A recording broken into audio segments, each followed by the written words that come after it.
नमस्कार दोस्तों, hello and welcome to इन्फॉर्मेटिकोज। तो दोस्तों, अडानी ग्रुप पर जो एक विदेशी रिसर्च एजेंसी हिंडनबर्ग रिसर्च ने जो आरोप लगाए हैं उस पर आज हम लोग डिस्कस करेंगे। साथ ही साथ उसके बाद जो क्रेडिट स्विस एक स्विट्ज़रलैंड बेस्ड एक इन्वेस्टमेंट एजेंसी है, उसने भी अडानी को लेकर के कुछ कार्रवाई कर दी है, उस पर भी आज चर्चा करेंगे। और इस वीडियो में हम लोग जानेंगे कि अडानी के खिलाफ ये साजिश है या सच में अडानी ने कुछ गड़बड़ किया है। तो दोस्तों, अगर आपको शेयर मार्केट की नॉलेज नहीं है तो ये वीडियो थोड़ा सा आपके लिए टेक्निकल होगा। मेरा रिक्वेस्ट है कि पेशेंस रख करके पूरा समझिएगा, नहीं तो फिर क्लैरिटी नहीं आ पाएगी इसमें। साथ ही साथ ये भी रिक्वेस्ट है कि अगर इस वीडियो से आपको थोड़ी भी नॉलेज इंप्रूव हुई या फिर आपको वीडियो अच्छा लगा तो सब्सक्राइब जरूर कर लीजिएगा, क्योंकि इससे मेरी बहुत हेल्प होती है। तो शुरू करते हैं आज का वीडियो। तो दोस्तों, अभी से बात 4-5 दिन पुरानी है जब हिंडनबर्ग रिसर्च, जो कि एक अमेरिका की बेस्ड एक कंपनी है, ये लोग क्या करते हैं कि शॉर्ट कर देते हैं किसी शेयर को। अब शॉर्ट का मतलब ये है कि महंगे में बेच दिया और सस्ते में ख़रीद लिया। मतलब जो शेयर आपका नहीं है आप उसको भी बेच देते हैं आप अपने क्रेडिट पर, और जब वो शेयर गिरता है तो आप उसको ख़रीद लेते हैं। तो ऐसे में होता क्या है कि शेयर जितना गिरता है उससे इनको उतना ज़्यादा फ़ायदा होता है। तो इसका मतलब ये नहीं है कि इन्होंने सिर्फ फ़ायदा के लिए किया है। एक्चुअली ये लोग करते क्या हैं कि ऐसी ही कंपनी उठाती है जिसमें कुछ गड़बड़ हो रखा है और प्राइसेस बहुत हाई वैल्यूएशन पर है, तो इनका अपना एक काम है कि भाई ऐसा ऐसा शेयर खोजते हैं और उसमें ये लोग शॉर्ट पोजीशन बना करके ढिंढोरा पीट देते हैं कि भाई इसको बेचो बेचो बेचो। साथ ही साथ मुझे याद है पिछले ही साल अगस्त सितंबर में भी एक न्यूज़ आई थी जिसमें कि कहा गया था कि अडानी पर कर्जा बहुत ज़्यादा है, ओवर लिवरेज शब्द का इस्तेमाल किया गया था। उस समय भी अडानी के शेयर थोड़े बहुत गिरे थे, लेकिन उतने ज़्यादा नहीं गिरे थे और फिर से रिकवर हो गए थे। अब देखिए, अडानी के जो ज़्यादातर शेयर हैं वो हाई वैल्यूएशन पर तो ट्रेंड कर रहे थे। यानी हाई वैल्यूएशन का मतलब आप साफ साफ स्क्रीनर पर जाकर के देख सकते हैं। Price is to earning ratio जो बाकी के कंपनीज़ का लगभग 30 से 50 होता है, 30 को एक फेयर वैल्यूएशन माना जाता है। वहीं कि अडानी की कंपनियों का जो वैल्यूएशन था वो 300, 400, इवन 700-800 भी था। For example Adani green energy का, मतलब कंपनी कमा कम रही थी लेकिन शेयर प्राइस ज़्यादा थे। तो ऐसा इस स्थिति में होता है जब लोग प्रेजेंट की जगह फ्यूचर पर दांव लगा रहे होते हैं किसी कंपनी के, और उस शेयर में जम करके ख़रीदारी हो रही होती है। और शेयर प्राइस तभी भागते हैं जब मार्केट में उसका डिमांड ज़्यादा बढ़ जाता है। मतलब कि अगर ज़्यादा लोग खरीद रहे हैं तो शेयर चढ़ने लगता है, ज़्यादा लोग बेच रहे हैं तो शेयर गिरने लगता है। ये सिंपल सा बेसिक सा रूल है। तो इसीलिए शेयर मार्केट अफवाहों पर बहुत ज़्यादा चलता है। अगर कुछ बैड न्यूज़ आ गई किसी कंपनी को लेकर के तो लोग लग जाते हैं उस शेयर को बेचने में और वो शेयर काफ़ी ज़्यादा गिर जाता है। वही चीज़ अडानी के साथ हो रहा है। अब देखिए, मेरे हिसाब से तो ये साफ साफ साजिश है। मैं इसलिए बता रहा हूँ कि देखिए, ये सब शुरू हुआ है कब से, जब भारत ने रूस से तेल ज़्यादा खरीद रहा है। और जितनी भी ये सब एजेंसियाँ हैं ये सब विदेशी हैं और ये सब अमेरिका और यूरोप से ही ऑपरेट कर रही हैं। अब देखिए, इसी प्रकार से एक बार रिलायंस पावर का FPO आने वाला था, उसको इन्हीं कंपनियों ने एक तरह से फेल करा दिया था। चूँकि मैं उस समय बहुत छोटा था, मुझे शेयर मार्केट की कोई नॉलेज नहीं थी, लेकिन अभी मैंने रिसर्च किया तो पता चला था कुछ ऐसा ही हुआ था। आज अगर वो FPO सफल हो गया रहता तो आज अडानी पावर दिवालिया नहीं हुआ रहता और अनिल अंबानी की कंपनी नहीं डूबी होती। होता क्या है कि बैंक तो भर भर के लोन दे देते हैं, क्योंकि देखिए बैंक तो बेवकूफ़ है नहीं, वो लोग देखते हैं कि बिज़नेस आगे चल कर के ग्रो करेगा कि नहीं। तो अडानी का जो बिज़नेस है वो की सेक्टर्स में है, जैसे कि ग्रीन एनर्जी। आपको भी पता है कि ग्रीन एनर्जी फ्यूचर है। उसके बाद अडानी ट्रांसमिशन, ये एक तरह से एक बार बिजली का ट्रांसमिशन में ये लोग अपना इंफ्रास्ट्रक्चर बिछाते जा रहे हैं। और ये सब जो सेक्टर है ये सब काफ़ी हाईली इंटेंसिव इन कैपिटल है। तो आप कैपिटल लाएंगे कहाँ से? तो जाहिर सी बात है बैंक देते हैं डेट, क्योंकि उनको पता है कि अगर वो लोग कर्जा देंगे तो ये कर्जा उनके इंटरेस्ट के साथ उनको मिलेगा। अब कुछ लोग आर्ग्यू कर रहे थे कि भाई बैंक कर्ज क्यों दिए, वो तो पब्लिक का मनी है।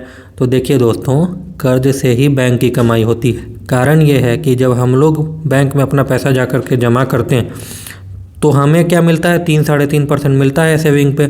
और वहीं जब वो लोग लोन पे दे देते हैं तो आराम से 12-14% उठाते हैं वो लोग।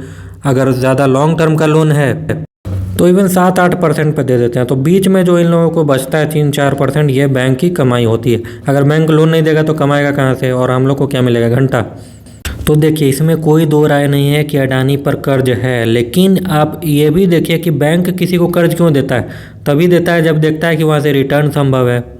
यानी कि फॉर एग्जांपल अडानी अगर ग्रीन एनर्जी का इंफ्रास्ट्रक्चर बना रहे हैं तो बैंक ने देखा कि फ्यूचर तो ग्रीन एनर्जी का ही है, और अभी आपके स्क्रीन पर दिख रहा है ये अडानी की जो ग्रीन एनर्जी है उसका जो कंपाउंडेड प्रॉफिट ग्रोथ है वो पिछले 5 साल में 41% के CAGR से बढ़ रहा है। यानी कि प्रॉफिट हर 1.5-2 साल में दोगुना होता जा रहा है कंपनी का। तो बैंकों को लगता है कि उनका पैसा निकल जाएगा, तो इसीलिए बैंकों ने लोन दे रखा है। अब बात आती है कि अडानी ने कुछ छुपाया है क्या?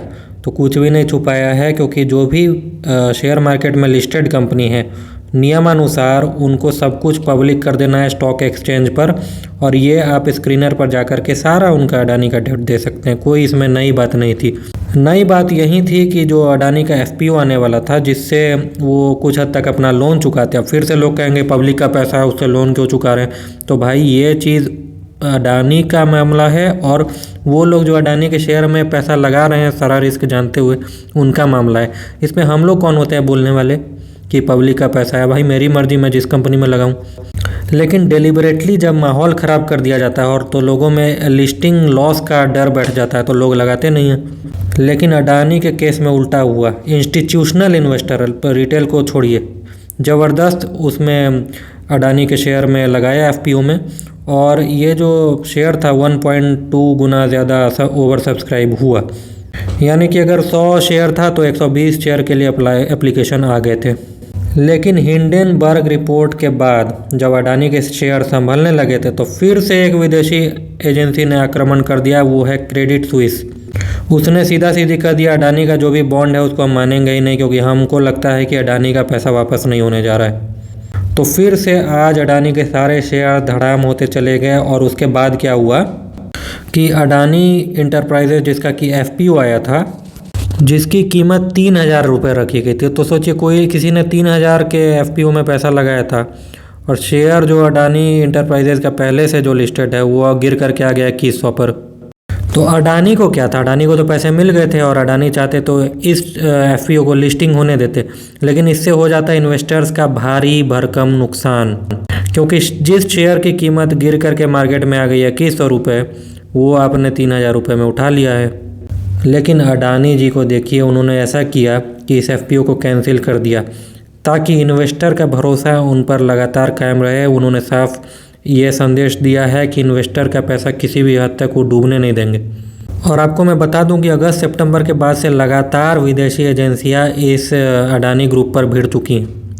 अब मैं आपको बता दूं कि भले ये डेट फंडेड है, लेकिन इतने स्ट्रेटेजिक सेक्टर में ये लोग इन्वेस्ट कर रहे हैं अडानी ग्रुप।